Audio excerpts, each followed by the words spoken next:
మనకైతే అమెజాన్ నుంచి కొత్త ఆర్డర్ అయితే వచ్చిందనమాట. దీని అయితే అన్బాక్సింగ్ చేసి చూద్దాం. అంటే కత్తిరి అయితే లేదు ఇక్కడే కూర్చొని అన్బాక్సింగ్ అయితే గాయస్. మరో వీడియోకి మీ అందరూ స్వాగతం సుస్వాగతం గాయస్. ఇప్పుడైతే మన టాపిక్ వచ్చేసి ఫోన్కి కీబోర్డ్ మరియు మౌస్ రెండు ఎలా కనెక్ట్ చేయాలి. ఫోన్కి అయితే కీబోర్డ్ ఒకటి కనెక్ట్ చేసుకోవడం నార్మలే, కానీ మౌస్ కూడా ఎట్లా కనెక్ట్ చేసుకోవాలి. దీనికి మనకు కావాల్సిన ఒక డివైసే యూఎస్బి హబ్ అనమాట. అదిగోండి ఇదే అనమాట మన యూఎస్బి హబ్. దీని రియల్ రేట్ అయితే నాకేంటో తెలియదు, కానీ నార్మల్గా అయితే 200కి అయితే నాకైతే వచ్చిందనమాట. డెలివరీ ఛార్జెస్ కలిపి 240 అయితే అయింది. చూసారు కదా, ఈ యూఎస్బి హబ్ అయితే 200కి వస్తుంది. జబ్రానిక్స్ కంపెనీది అయితే నేను తీసుకున్నాను. ఓకే, మనకు కావాల్సిన ఫస్ట్ డివైస్ యూఎస్బి హబ్. దాంతోపాటు మనకు మెయిన్ ఉండాల్సింది వచ్చేసి కీబోర్డ్ అయితే ఉండాలి, ఇంకా దాంతోపాటు మౌస్ కూడా అయితే ఉండాలి. అవన్నీ బేసిక్కే మీకైతే తెలుసు అనుకో.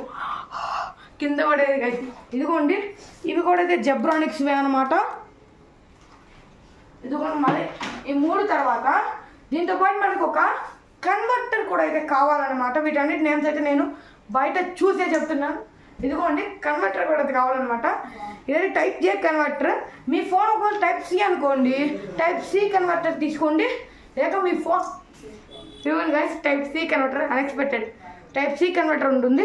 లేకపోతే మీ దగ్గర టైప్ ఏ కన్వర్టర్ ఉందంటే ఇదిగోండి ఈ టైప్ ఓకే ఈ టైప్ సి కన్వర్టర్ అయితే అదే టైప్ సి అయితే ఇట్లా పెట్టేసుకోవచ్చు. కాకపోతే ఇప్పుడు నేను వాడే ఫోన్ వచ్చేసి టైప్ చేయనే, కాబట్టి దీంట్లో మనకు పని లేదు. ఓకే, ఫస్ట్ ఇప్పుడు దాన్ని అయితే మనం ఎట్లా కనెక్ట్ చేయాలి చూద్దాం. మనకు కావాల్సిన డివైస్ అయితే మొత్తం ఉన్నాయి. దీంతో పాటు ఒక ఫోన్ కూడా అయితే కావాలి గైస్. ఓకే, ఫస్ట్ ఎట్లా కనెక్ట్ చేయాలి చూద్దాం. ఈ యూఎస్బి హబ్కి మన కన్వర్టర్ ఉంది చూసారా, ఈ కన్వర్టర్ని అయితే పెట్టండి.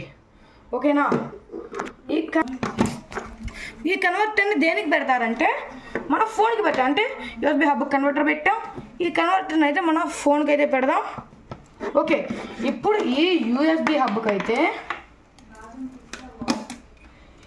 ఒక మనం మౌస్ పెట్టేయండి, ఒక ఎలక పిల్లని పెట్టేయండి, దాంతోపాటు ఒక కీబోర్డ్ కూడా అయితే పెట్టేయండి. నేనైతే దానికి ఇండివిజువల్ స్విచ్ అయితే తీసుకున్నాను అనమాట. ఇండివిజువల్ స్విచ్ మీరైతే కావాలంటే అన్నిటి కలిపి ఒక స్విచ్ అయితే వస్తుంది, అది పెట్టుకోవచ్చు. ఇంకా ఎట్లా వస్తుంది, స్విచ్ లేకుండా డైరెక్ట్ ప్లగ్ చేసేది అయితే ఉంటుంది. అంటే దీనికి డైరెక్ట్ ప్లగ్ఇన్ చేసేది అయితే ఉంటుంది, అది కూడా మీరైతే తీసుకోవచ్చు అనమాట. ఓకే, ఇప్పుడు దీని వర్కింగ్ ఎట్లా ఉందో చూద్దాం. ఓకే గాయస్, నేనైతే ఫోన్ ఆన్ చేస్తున్నాను. 19 ఓకే, ఇప్పుడు దీని వర్కింగ్ ఎట్లా ఉంటుందో చూద్దాం. సారీ గైస్, నేనైతే ఆన్ చేయడం అయితే మర్చిపోయాను. ఓకే, ఆన్ చేశాను. ఫస్ట్ అయితే మీరు ఫోన్లో నేనైతే చూసుకోలేదు కదా, ఇక్కడ లైట్లు వెలగలేదు. లైట్లు వెళ్తేనే ఆన్ అయ్యేట్టు మా అన్నది చెప్పాడు. సెట్టింగ్స్లోకి వెళ్ళి రాదేంటి, సారీ ఓటీ ఎక్కడ జీ అనేది కొట్టాలి. ఒక్క నిమిషం గాయస్.